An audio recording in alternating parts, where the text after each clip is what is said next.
let's just quickly show Team Secret's roster right now. It's pretty decent, but we all know that this could have been way different.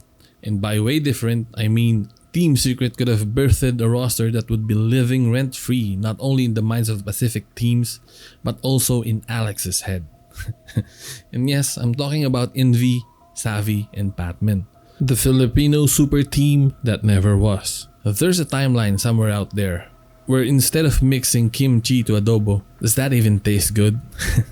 Anyway, as I was saying, Secret could have cooked the super spicy adobo of a roster that the fans would dig into.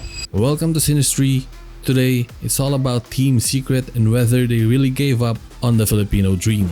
So why am I saying they gave up? Well, you don't need to dive deep to know. Their decisions from the start of the season up to roster mania tell everything you need to know. And how many times do you think Team Secret fumbled last season? You might say 3 times, but I say it's actually 4. First, PatMen flew under the radar and went to PRX. You might say they have no use for PatMen because Invy and Jessie are already competing for initiator playtime, and you might have a point. But there's no reason for me to believe that PatMen can flex on other roles. Secondly, they were unable to lock in on Xavi. Given how roster mania played out, I really believe that Team Secret tried to sign Xavi. It's just that GE's offer is the better one. The third thing is letting go of Invy. I won't go into the details, we already have it on this video, so yeah. So that's everything, right? Well, not quite. At least for me. Because Invy signing to PRX means someone's getting dropped. Surely you would make some moves to get that someone from a major winning team, right? And coincidentally, that someone turns out to be PatMen, another player who Filipino fans love. I'm not saying the fans aren't rooting for the current Secret players, but just imagine the story and the hype if they had signed PatMen. To me, it would have hit differently. The thing that I don't get is that this time around, PatMen has already proven himself. Unlike when PRX first signed him, surely he will not go under the radar this time, right? But of course, in typical Team Secret fashion, they never fail to, oh right, they actually fumbled PatMen again. These fumbles perfectly fit the lines, expect the expected, end of an error, and don't smile because it's over, cry because it happened. Invy is in the top 10 in Pacific. To some, he might even be the best in the region, but Team Secret cut him loose like he was nothing. They were okay with basically getting nothing in return. Well, maybe a fat stack of cash from the buyout, but that's it. I'm thinking, why didn't Secret use that money to try to sign PatMen? Well, maybe they did, but then again, G's offer was far better. At this point, I'm drawing straws, but it's just overall sad, man. Or could it be Team Secret knew better? We did see PatMen's performance regress in Champs Paris after all, and maybe they're going off that and ultimately decided it's not worth investing in the Masters Toronto winner. And while we're talking counter arguments here, maybe they're also unsure if Xavi can be good in Tier 1. He's from Ascension after all, and there are a lot of prospects that do not pan out. Don't forget that this is most likely the team's last year in the league, and that's why they opted for something safe, something familiar. But if we're talking about safety and all that, Invy would have been the safest pick, right? So why would you cut the guy? He's your best player, for Paquito's sake, come on man. I have barely spoken on this, but I'm sure many of you have heard by now about the nepotism thing plaguing Team Secret. And honestly, I didn't believe it at first because all I saw were rumors and all that shit. I mean, dubstep's kicking is more about how the team treats their players than anything else. There was also that rumor about Jessie being the tito of another player on the team. Talk about being an unk both inside and outside of the game. But besides those, I have not found anything that would lead me to believe that nepotism is the cornerstone of Team Secret's operation until now.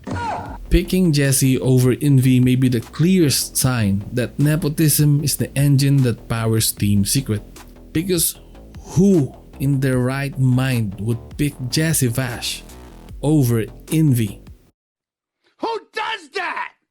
Well, it's simple. And it's family. There's always room for family. And if you argue that this is not directly between Invy and Jessie VS, just look at the contrast between last year's Pacific Stage 1 and Stage 2. On Stage 1, the team was flexing Invy, their best player, to every agent besides his natural role. Because guess what? Jessie prefers that role too. So there goes Invy, still carrying the team on his back despite getting cock-blocked from his preferred role. I don't know about you, but this tells me Team Secret just doesn't have a clue on how to win. Because if it were up to me, I wouldn't flex Invy. I'll put him in his preferred role, that way I can maximize my best player's potential. But nope, Jessie boy always gets his way. But during Stage 2, Jessie decides to take a break. Finally! Apparently because he's receiving too much heat from the fans. And to no one's surprise, Invy goes on to play on his natural role. To be fair, they still didn't do well, but it's blatantly clear that Invy prefers the scans role, but the team, or better yet, the family, There's always room for family. had other ideas.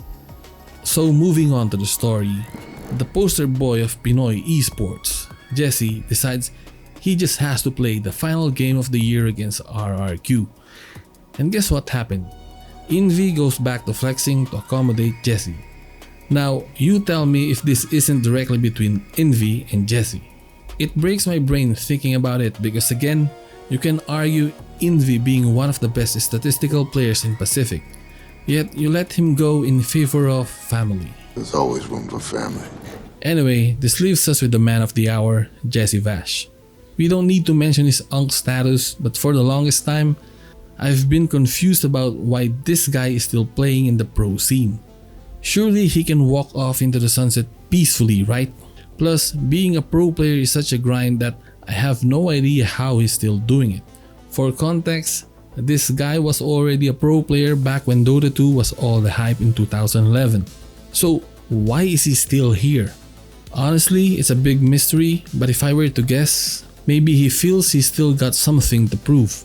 And it's most likely he wants to win a major trophy, because I can't think of any other sound reason as to why he's still playing. Look at it this way. Ever heard of a player named Tense? Yep, that guy retired early, and one of the reasons was because of the grind. The main reason that I'm retiring is just because being a competitive player is definitely a lot of work, a lot of effort, and it basically takes over your life in a sense, and you do have to dedicate like everything. So you can see that the life of a pro player isn't glamorous. The grind is hard, every season is long, and the pressure to win is heavy. It does not need to be said that competing in the pro scene requires a lot of passion and motivation. So even though he's taking up space in tier 1 that would otherwise to go to an aspiring or younger player, you still have to acknowledge his passion to play the game. He's out there grinding it out with the young guns. Is it greedy? Absolutely. But make no mistake, the guy is just making the most of the opportunity given to him. And I don't know the extent of how loved or hated Jessie is. You can let me know in the comments, but honestly, who are we to tell the man to stop playing? I say let the man play until the wheels fall off. Which could be this year since Secret is waving bye-bye to the VCT. Nah, I'm just kidding. Secret is a big org, and it's most likely they're gonna stay in the VCT to represent the Filipino community. But then again, Secret isn't really a Filipino org. They also have a history of being terrible year after year. So who knows how Riot decides on this. They could even give the slot to another Korean or Japanese team because maybe they're tired of Filipino teams not being able to figure things out. Anyway, if it were up to you, would you keep Team Secret in the VCT? Sound it off in the comments below. So now, let's go back to the question. Did Team Secret give up on the Filipino dream? Most likely, yes. To me, keeping Jessie and Kelly looks like a PR move more than anything else. But when you talk about wanting to win, things get a little complicated because they might not have done what the fans want, but they certainly built a roster that could surprise everyone. I know they lost their first game, but they still have 2 more chances, so let's wait and see if they can really cook something up. Getting Sylvan was a clear indication that Secret is still trying, but are they trying their best? Who knows? Personally, I think if they are at their best, they would have gotten the Filipino dream rolling. I still have a lot more to say about Secret, like my hot take that as long as the leadership in this team doesn't change, I can't really see this team winning at all. And by leadership, I mean the family. There's always room for family. But let's see what this version of Team Secret has in store for us. I want to be proven wrong for once. But if you would like to know the reasoning behind why I think they can't win anything unless the leadership change, then let me know in the comments. For now, leave a like if you enjoyed, hit that sub button so you don't miss out, and I'll see you in the next one. Peace.